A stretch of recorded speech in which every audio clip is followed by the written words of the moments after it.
आज हामी कस्ट सिटको दोस्रो क्लासमा छौँ। लास्ट क्लासमा अलरेडी हामीले डिस्कस गरिसकेका थियौँ कि कस्ट सिट भनेको के हो, कस्ट सिटको इम्पोर्टेन्स किन छ, कस्ट सिटले हामीलाई सेलिङ प्राइस डिटरमाइन गर्नमा कसरी हेल्प गर्छ, कस्ट सिट हामीले कसरी बनाउने हो, कस्ट सिटको डिफ्रेन्ट कम्पोनेन्ट के हुन्छ, त्यो सबै कुरालाई कभर गरिसकेका थियौँ। त्यो भिडियोको लिङ्क चाहिँ हामीले डिस्क्रिप्सनमा दिएछौँ। इफ त्यो भिडियो मिस भएछ भने त्यो भिडियो हेर्नु होला, त्यो भिडियो तपाईँहरूलाई धेरै नै युजफुल हुन्छ होला। आजको क्लासमा चाहिँ हामीले कस्ट सिट कसरी बनाउने हो त्यो कुरा सिक्न गइरहेका छौँ र हामीले जो इक्जाम्पल आजको क्लासमा लिन गइरहेका छौँ त्यो चाहिँ अलरेडी एचएससीबी र एनएबीको पास्ट इयर क्वेसनमा आइसकेको क्वेसन हो। अब क्वेसन हेरौँ। Cost information of manufacturing company are given below. हामीले कुनै म्यानुफ्याक्चरिङ कम्पनीले के इन्फर्मेसन दिएछ, के इन्फर्मेसन दिएछ, र मेटेरियलको ओपनिङ ब्यालेन्स र क्लोजिङ ब्यालेन्स दिएछ, वर्क इन प्रोग्रेसको ओपनिङ ब्यालेन्स क्लोजिङ ब्यालेन्स दिएछ, फिनिश गुड्सको पनि ओपनिङ र क्लोजिङ ब्यालेन्स दिएछ, सेल्स दिएछ, र मेटेरियल पर्चेस दिएछ, direct wages, indirect wages, factory rent, expenses on purchase, carriage outward, advertisement, office rent and taxes, selling and distribution expenses, depreciation on machinery, यो सबै इन्फर्मेसन हामीलाई दिएछ र यो सबै इन्फर्मेसन हाम्रो केसँग रिलेट गर्छ, त्यो म्यानुफ्याक्चरिङ अफ अ प्रडक्टसँग रिलेट गर्छ। र यो इन्फर्मेसनको बेसिस हामीले के बनाउनु पर्ने छ, prepare cost sheet showing prime cost, factory cost, cost of production, cost of goods sold, total cost, net profit, percentage of profit on sale, percentage of total cost on sale, यो 8वटा कुरा निकाल्न भनिरहेछ। अब यो सबै इन्फर्मेसनको बेसिस हामीले कस्ट सिट कसरी बनाउने त्यो कुरा सिकौँ। कस्ट सिटको फर्मेट अलरेडी हामीले डिस्कस गरिसकेका थियौँ। सबभन्दा हेडमा लेख्नुपर्ने हुन्छ कस्ट सिट अफ अर्गनाइजेसनको नाम लेख्नुपर्ने हुन्छ। यहाँ अर्गनाइजेसन हामीलाई दिए छैन, सो हामीले ब्ल्याङ्क छोडेको। फर द परेड पनि हामीलाई दिए छैन, त्यही भएर हामीले फर द परेड पनि ब्ल्याङ्क छोडेको। कस्ट सिटको 3वटा कलम हुन्छ, पार्टिकुलर, डिटेल्ड, एमाउन्ट, त्यही हामीले यहाँ त्यही फर्मेटमा कस्ट सिट बनाउन गइरहेछौँ। कस्ट सिटको स्टार्टिङ पोइन्ट के हुन्छ हाम्रो, ओपनिङ स्टक अफ र मेटेरियल। के हामीलाई क्वेसनमा ओपनिङ स्टक अफ र मेटेरियल दिएछ? यस दिएछ। र मेटेरियल ओपनिङ र क्लोजिङ। सो र मेटेरियल ओपनिङ भनेको के हो मेरो लागि, ओपनिङ ब्यालेन्स अफ र मेटेरियल हो। सो हामीले के गर्नुपर्ने हुन्छ, सबभन्दा पहिला ओपनिङ स्टक अफ र मेटेरियल देखाउनु पर्ने हुन्छ एमाउन्ट कलममा 1,75,000। त्यसमा हामीले एड गर्नुपर्ने हुन्छ डाइरेक्ट मेटेरियल, डाइरेक्ट लेबर र डाइरेक्ट एक्सपेन्सेस। यहाँ हेरौँ हामीलाई डाइरेक्ट मेटेरियल दिएछ। यस हामीलाई र मेटेरियल पर्चेस भनेर 3,66,000 दिएछ। सो र मेटेरियल पर्चेस भनेको मेरो के हो, डाइरेक्ट मेटेरियल पर्चेस हो। सो यो मेरो लागि के हुन्छ, प्राइम कस्टको पार्ट हुन्छ। त्यही भएर हामीले पर्चेस अफ र मेटेरियल 3,66,000 डिस्क्लोज गरिरहेछौँ प्राइम कस्टमा। त्यो पछि हामीले हेरौँ कुनै डाइरेक्ट एक्सपेन्सेस छ। यहाँ हामीले भनेछ expenses on purchase. Expenses on purchase भनेको मेरो लागि के हो, डाइरेक्ट एक्सपेन्सेस हो। डाइरेक्ट एक्सपेन्सेस हुने बित्तिकै हाम्रो प्राइम कस्टको पार्ट हुन्छ, त्यही भएर हामी expenses on purchase 11,500 prime कस्टमा disclose गर्नुपर्ने हुन्छ। त्यही हामी गरिरहेछौँ, एक्सपेन्सेस अन पर्चेस 11,500। हामीसँग क्लोजिङ स्टक अफ र मेटेरियल दिएछ। यस हामीले र मेटेरियलमा ओपनिङ र क्लोजिङ दुवै दिएछ। ओपनिङ चाहिँ हाम्रो ओपनिङ स्टक अफ र मेटेरियल भयो भने क्लोजिङ चाहिँ हाम्रो के हुन्छ, क्लोजिङ। सो हामीले क्लोजिङ स्टक अफ र मेटेरियल लेस गर्नुपर्ने हुन्छ जब हामीले cost of material consume determine गर्न जान्छौँ। त्यही भएर हामीले लेस क्लोजिङ स्टक अफ र मेटेरियल 1,91,500 लेसमा सो गर्दैछौँ। त्यो पछि हामी के गर्छौँ, एड कलमको सबै हेडलाई के गर्छौँ, प्लस गरिदिन्छौँ। प्लस गर्ने बित्तिकै हाम्रो कति निस्किन्छ, 1,86,000 निस्कियो। 1,75,000मा 1,86,000लाई एड गर्यो भने मेरो आउँछ 3,61,000। यो भनेको मेरो के हुन्छ, कस्ट अफ र मेटेरियल कन्ज्युम हुन्छ। यसमा हामीले के गर्नुपर्ने हुन्छ, डाइरेक्ट वेजेसलाई एड गर्नुपर्ने हुन्छ। हामीले क्वेसनमा के डाइरेक्ट वेजेस दिएछ? यस हामीले क्वेसनमा डाइरेक्ट वेजेस दिएछ 1,52,500। सो यसलाई पनि हामीले के गर्नुपर्ने हुन्छ, प्राइम कस्टमा लिनुपर्ने हुन्छ। त्यही भएर हामीले एड डाइरेक्ट वेजेस भनेर 1,52,500 सो गर्दैछौँ। अब हाम्रो कस्ट अफ र मेटेरियल कन्ज्युम 3,61,000मा डाइरेक्ट वेजेस 1,52,500 एड गर्यो भने मेरो प्राइम कस्ट निस्किन्छ र त्यो कति निस्किरहेछ, 5,13,500। यो मेरो के भयो, प्राइम कस्ट भयो। सो हामीले ए पार्ट कभर गरिसकेँ। अब बी पार्टमा हामीलाई के क्वेसनले सोधेछ, फ्याक्ट्री कस्ट निकाल्नको लागि। र हामीले थाहा छ फ्याक्ट्री कस्ट भनेको के हो, prime cost plus factory overhead हो। सो हामीले के गर्नुपर्ने हुन्छ, प्राइम कस्टमा फ्याक्ट्री ओभरहेडलाई एड गरिदिनु पर्ने हुन्छ। अब यहाँ क्वेसनमा हेरौँ फ्याक्ट्री ओभरहेड के हो। फ्याक्ट्री ओभरहेड भनेको मेरो लागि के हुन्छ, फ्याक्ट्रीसँग रिलेटेड जो खर्च हुन्छ त्यसलाई हामी फ्याक्ट्री ओभरहेड भन्छौँ। Raw material, work in progress, finish goods, sales, raw material purchase, direct wages, यो सबै मेरो फ्याक्ट्री ओभरहेड होइन। इनडाइरेक्ट वेजेस भनेको मेरो के हो, फ्याक्ट्री ओभरहेड हो। फ्याक्ट्री रेन्ट भनेको मेरो लागि के हो, फ्याक्ट्री ओभरहेड हो। Expenses on purchase, carriage outward, advertisement, office rent and taxes, selling and distribution expenses मेरो फ्याक्ट्री ओभरहेडमा फल हुँदैन किन यो मेरो फ्याक्ट्रीसँग रिलेटेड खर्च होइन। डेप्रिसिएसन अन मेसिनरी यो मेरो के हो, फ्याक्ट्रीसँग रिलेटेड खर्च हो। सो हामीले के गर्नुपर्ने हुन्छ, यसलाई पनि फ्याक्ट्री ओभरहेडमा डिस्क्लोज गर्नुपर्ने हुन्छ। सो यो क्वेसनमध्ये 3वटा आइटम छ जो हाम्रो फ्याक्ट्री ओभरहेडमा जान्छ। पहिलो छ हाम्रो इन्डाइरेक्ट वेजेस 12,750, फ्याक्ट्री रेन्ट 1,15,000 र डेप्रिसिएसन अन मेसिनरी 13,500। सो यो तीनटैलाई हामीले के गर्नुपर्ने हुन्छ, फ्याक्ट्री ओभरहेडमा डिस्क्लोज गर्नुपर्ने हुन्छ सल्युसनमा। त्यही भएर हामी एड फ्याक्ट्री ओभरहेडमा इन्डाइरेक्ट वेजेस 12,715, फ्याक्ट्री रेन्ट 1,15,000 र डेप्रिसिएसन अन मेसिनरी 13,500 डिस्क्लोज गरिरहेछौँ। अब फ्याक्ट्री ओभरहेडको टोटल गरौँ। 12,715, 1,15,000, 13,500लाई एड गर्यो भने कति आउँछ हाम्रो, 1,41,250 निस्किन्छ। प्राइम कस्टमा हामीले फ्याक्ट्री ओभरहेडलाई एड गर्यो भने हाम्रो के निस्किन्छ, फ्याक्ट्री कस्ट इन्कर्ड निस्किन्छ।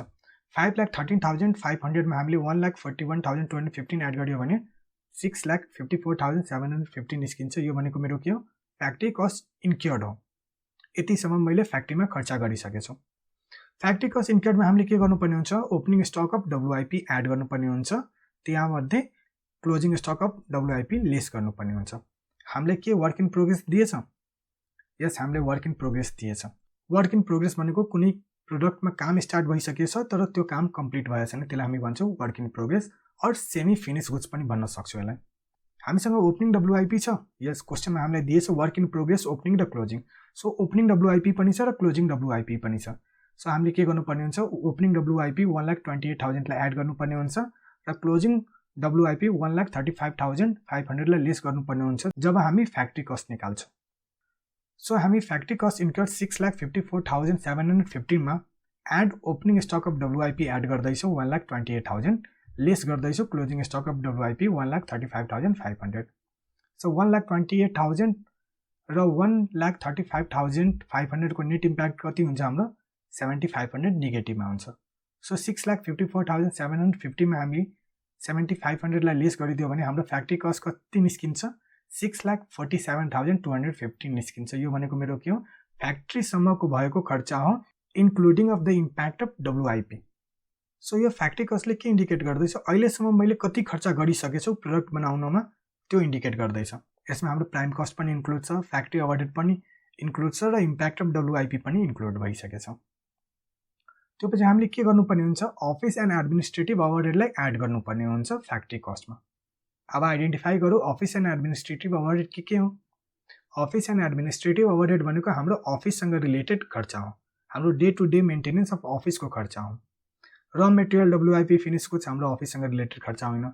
Sales, raw material purchase, direct wages, indirect wages, factory rent, expenses on purchase यो सबै हाम्रो अफिससँग रिलेटेड खर्च होइन। सो अफिस एन्ड एडमिनिस्ट्रेटिभ हेडमा जाँदैन। त्यो पछि छ हाम्रो क्यारिज आउटवर्ड, एडभर्टिजमेन्ट, यो पनि मेरो अफिससँग रिलेटेड खर्च होइन। अफिस रेन्ट एन्ड ट्याक्सेस यो मेरो अफिससँग रिलेटेड खर्च हो। सेलिङ एन्ड डिस्ट्रिब्युसन एक्सपेन्सेस यो मेरो सेल्ससँग रिलेटेड खर्च हो। डेप्रिसिएसन अन मेसिनरी यो भनेको मेरो फ्याक्ट्रीसँग रिलेटेड खर्च। सो यो क्वेसनमा टोटल एउटा मात्र आइटम छ अफिस रेन्ट एन्ड ट्याक्सेस जो हाम्रो अफिस एन्ड एडमिनिस्ट्रेटिभ ओभरहेडमा जान्छ, जसको एमाउन्ट कति छ 12,500। सो यो आइटमलाई हामीले अफिस एन्ड एडमिनिस्ट्रेटिभ ओभरहेडको क्याटेगोरीमा डिस्क्लोज गर्नुपर्ने हुन्छ र कुन आइटम छ हाम्रो अफिस रेन्ट एन्ड ट्याक्सेस 12,500। अब हामीले के गर्नुपर्ने हुन्छ, फ्याक्ट्री ओभरहेड 6,47,250मा 12,500लाई एड गरिदियो भने हाम्रो के निस्किन्छ, कस्ट अफ प्रोडक्सन निस्किन्छ र कस्ट अफ प्रोडक्सन कति आयो हाम्रो 6,59,750।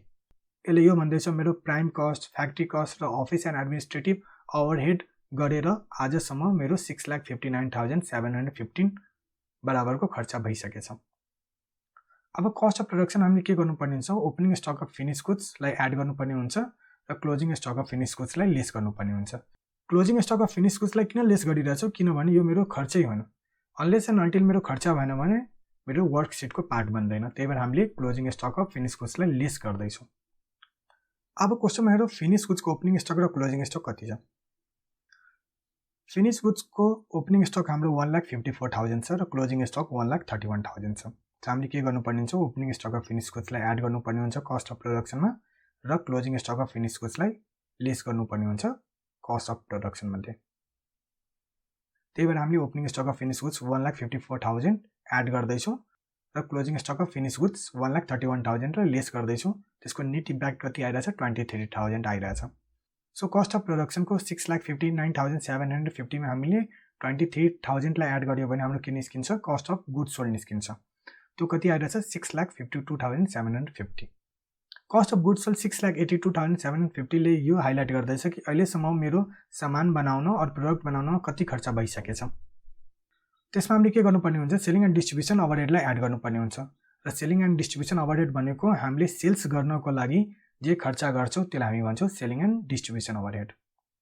अब यो क्वेसनमा हेरौँ कि सेलिङ एन्ड डिस्ट्रिब्युसन ओभरहेड के हो। Raw material, work in progress, finish goods, sales, raw material purchase, direct wages, indirect wages, factory rent, carriage and purchase, यो सबै मेरो सेलिङ एन्ड डिस्ट्रिब्युसन ओभरहेड होइन।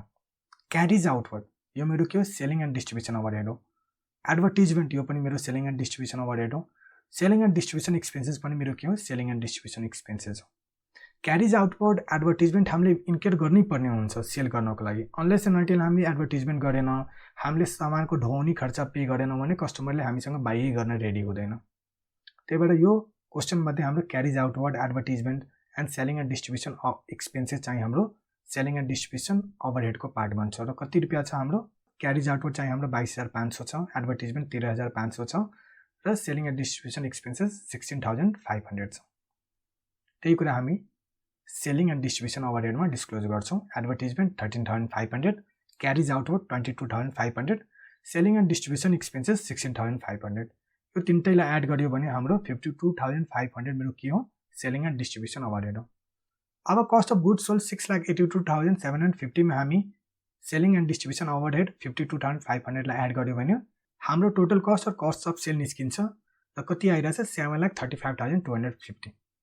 टोटल कस्ट र कस्ट अफ सेल्सले यो identify गर्दैछ कि अहिलेसम्म मेरो टोटल खर्च कति भयो, पर्चेसदेखि लिएर सेल गर्नसम्म कति खर्च भयो त्यसलाई हाइलाइट गरिरहेछ। त्यसमा हामीले के गर्नुपर्ने हुन्छ, आफ्नो प्रफिट एड गर्नुपर्ने हुन्छ। हामीले प्रफिट दिएछ क्वेसनमा,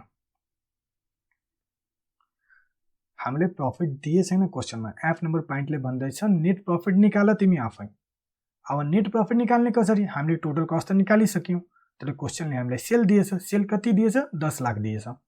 सो सेलबाट हामीले टोटल कस्टलाई माइनस गर्ने बित्तिकै हाम्रो के निस्किन्छ, प्रफिट निस्किन्छ। सो हामी सेल्सबाट कस्ट माइनस गर्न गइरहेछौँ र जो ब्यालेन्सिङ फिगर हुन्छ त्यो मेरो लागि के हुन्छ, नेट प्रफिट हुन्छ। कस्ट हाम्रो 7,35,250 छ, जो हामीले अलरेडी निकालिसक्यौँ। सेलिङ प्राइस हामीलाई क्वेसनमा दिएछ 10 लाख रुपिज। सो 10 लाखबाट 7,35,250 माइनस गर्यो भने 2,64,750 निस्किन्छ। यो भनेको मेरो लागि के हो, नेट प्रफिट हो। इफ सेल्स भ्यालु र टोटल कस्टको डिफरेन्स नेगेटिभमा आएको भए त्यो मेरो लागि के हुन्थ्यो, नेट लस हुन्थ्यो र त्यसलाई हामीले माइनसमा डिस्क्लोज गर्नुपर्ने हुन्थ्यो। सो यो तरिकाले हामीले कस्ट सिट बनाएर टोटल कस्ट निकाल्न सक्छौँ, नेट प्रफिट निकाल्न सक्छौँ र सेल्स निकाल्न सक्छौँ। क्वेसनले चाहिँ हामीले दुईवटा एक्स्ट्रा कुरा सोधेछ। पहिलो कुरा चाहिँ हाम्रो percentage of profit on sale निकाल्न पनि भनेछ र दोस्रो कुरा percentage of total cost on sale निकाल्न पनि भनेछ। सबभन्दा पहिला हामी percentage of profit on sale निकालौँ। हामीसँग प्रफिट छ, यस हामीले प्रफिट निकालिसकेछौँ। नेट प्रफिट कति निकालेछौँ, 2,64,750 निकालिसकेछौँ। सेल्स भ्यालु हामीले छ, यस हामीलाई क्वेसनमा अलरेडी दिएछ 10 लाख रुपियाँ। सो हामीले के निकाल्नु छ, percentage of profit on sale. Percentage of profit on sale निकाल्ने फर्मुला के छ हाम्रो, net profit divided by sales into 100। Net profit हाम्रो कति छ, 2,64,750 छ। सेल्स कति छ, 10 लाख छ। सो 2,64,750 लाई 10 लाखले डिभाइड गर्ने हो र 100 ले मल्टिप्लाई गर्ने हो। सो हाम्रो कति पर्सेन्ट निस्किन्छ, 26.475% निस्किन्छ। दोस्रो हामीलाई क्वेसनमा के सोधेछ, percentage of total cost on sale. Total cost पनि हामीले निकालिसकेछौँ, सेल्स भ्यालु अलरेडी हामीलाई क्वेसनमा दिएछ। So percentage of total cost on सेलको फर्मुला के हुन्छ हाम्रो, total cost divided by sales into 100। Total cost हाम्रो 7,35,250, त्यसलाई हामी डिभाइड गर्छौँ सेल्स भ्यालुले। सेल्स भ्यालु हाम्रो कति छ, 10 लाख रुपिस छ, इन्टु 100। सो यो क्यालकुलेसन गरियो भने हाम्रो 73.525% निस्किन्छ। Percentage of total cost on sale र पर्सेन्टेज अफ प्रफिट अन सेललाई एड गर्यो भने हाम्रो कति निस्किन्छ, 100% निस्किन्छ। कसरी निस्क्यो, 26.475 लाई एड गरौँ 73.525 मा, देन हाम्रो कति निस्किन्छ, 100% निस्किन्छ। द्याट मिन्स 100 रुपियाँ सेल भ्यालु हुँदाखेरि हाम्रो प्रफिट चाहिँ 26.475% हो र हाम्रो कस्ट भनेको 73.525% हो। सो यो तरिकाले हामी कस्ट सिट बनाउँछौँ र कस्ट सिट हाम्रो इक्जामको पोइन्ट अफ भ्यूले एज वेल एज प्र्याक्टिकल लाइफको पोइन्ट अफ भ्यूले धेरै नै इम्पोर्टेन्ट छ। र कस्ट सिट निकाल्न हामीले सिक्यो भने हामीले डिफ्रेन्ट कुरा सिक्न सक्छौँ। नेट प्रफिट निकाल्न सिक्छौँ, हामीले पर्सेन्टेज अफ प्रफिट निकाल्न सक्छौँ, पर्सेन्टेज अफ टोटल कस्ट निकाल्न सक्छौँ। सो यो च्याप्टरलाई राम्ररै बुझ्नु होला। यो च्याप्टरबाट एउटा हाम्रो लङ क्वेसन आउँछ 8 नम्बरको। सो एक्जाम आयो भने यस्तै टाइपको क्वेसन आउँछ, त्यही भएर यो क्वेसन राम्ररी बुझ्नु होला। सो आजको क्लासमा हामीले एनईबीको एउटा पास्ट इयर क्वेसन लिएर कस्ट सिट कसरी बनाउने त्यो कुरा सिकेँ र कस्ट सिटले हामीलाई डिफ्रेन्ट एनालाइसिसमा कसरी हेल्प गर्छ त्यो कुरा पनि बुझ्यौँ। नेक्स्ट क्लासमा हामीले टेन्डर सिट कभर गर्छौँ। यो भिडियो इन्फर्मेटिभ एन्ड युजफुल लाग्यो भने भिडियोलाई लाइक र च्यानललाई सब्सक्राइब गरिदिनु होला। आउँदो क्लासमा हामी झन् यस्तो राम्रो कन्टेन्टहरू लिएर आउनवाला छौँ।